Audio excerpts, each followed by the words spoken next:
Bonjour à tous, aujourd'hui nous allons vous présenter l'imparfait du subjonctif. Le subjonctif imparfait ou l'imparfait du subjonctif est un thème simple qui fait partie du mode subjonctif. Il sert à exprimer une action certaine non réalisée au moment de l'énonciation. Voici un exemple qui le fait. Bonjour à tous, et par le verbe être, l'imparfait du subjonctif, le verbe être à la conjugaison suivante, que je faisais, que tu faisais, qu'il faut, que nous faisions, que vous faisiez, qu'ils faisaient.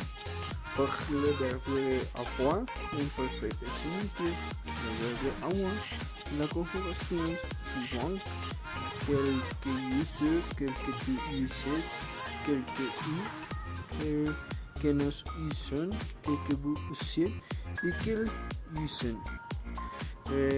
L'exercice, c'est il fait que tu uses. Les deux exercices, et vous voilà quelques-uns de la prochaine. Autre chose à savoir, les subjonctifs imparfaits c'est aussi à la formation des subjonctifs qui peuvent faire assez de temps composés. Les subjonctifs imparfaits est employé pour les conjuguer les auxiliaires avoir et durer, avoir et être.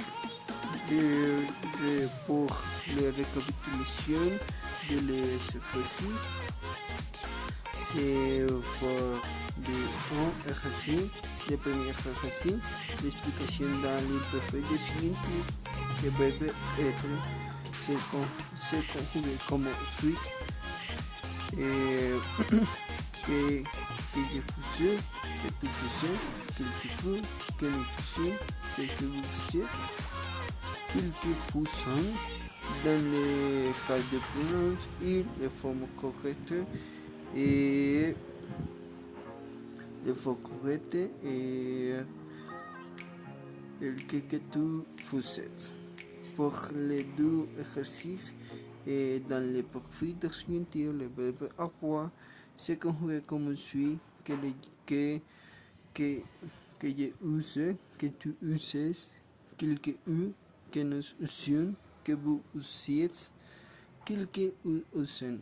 Dans les cas de pronoms, vous, la forme correcte est used. Merci.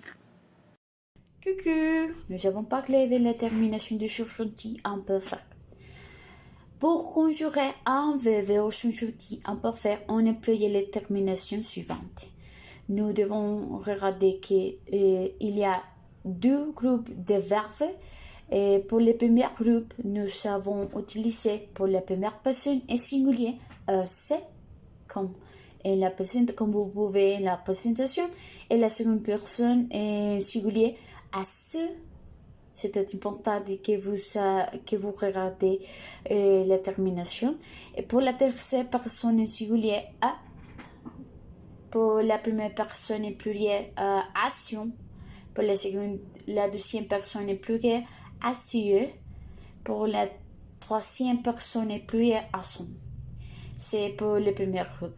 Mais pour l'autre groupe, le second groupe des verbes, nous avons utilisé pour la première personne singulier isse, use, inse. Pour la seconde personne singulier isse, use et inse. Pour la tertiaire personne singulier i, e, un. Pour la première personne plurielle ision, usion, insion. Pour la seconde personne plurielle, ici, usie, usont et y sont. Et déjà, je vois à faire un exemple quand le verbe parler. La première part que nous pouvons faire ici, c'est que je parlasse, que tu parlasses, qu'il parla, que nous parlons, que nous parlasse, que vous parliez, et qu'il, il, elle parle son. Pour le verbe fini, qui se termina au espagnol, la conjugación c'est que je finisse, que tu finissais, qu'il, elle, finit, que nous finissons, que vous pas finissiez et que il, elle finissons. Non, déjà nous avons parlé, nous avons fait un exercice. Le premier exercice que vous devez faire, c'est pour la première phrase. Il faut que tu, espace, nous devons conjuguer le verbe aller à la poste avant la fermeture. C'est la première phrase. Et la suivante phrase, c'est il est important que je, le verbe que nous devons conjuguer avec le subjonctif imparfait, c'est fini. Les suivantes informations. Se travaille avant ce soir.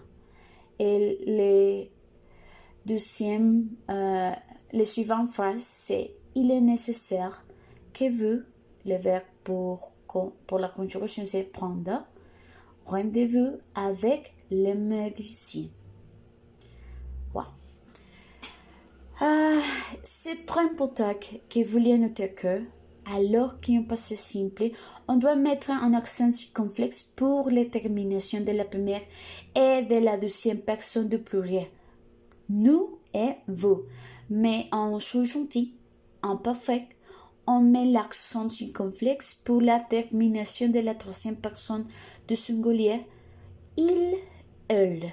C'est très important que vous n'oubliez pas. C'est tout. Au revoir.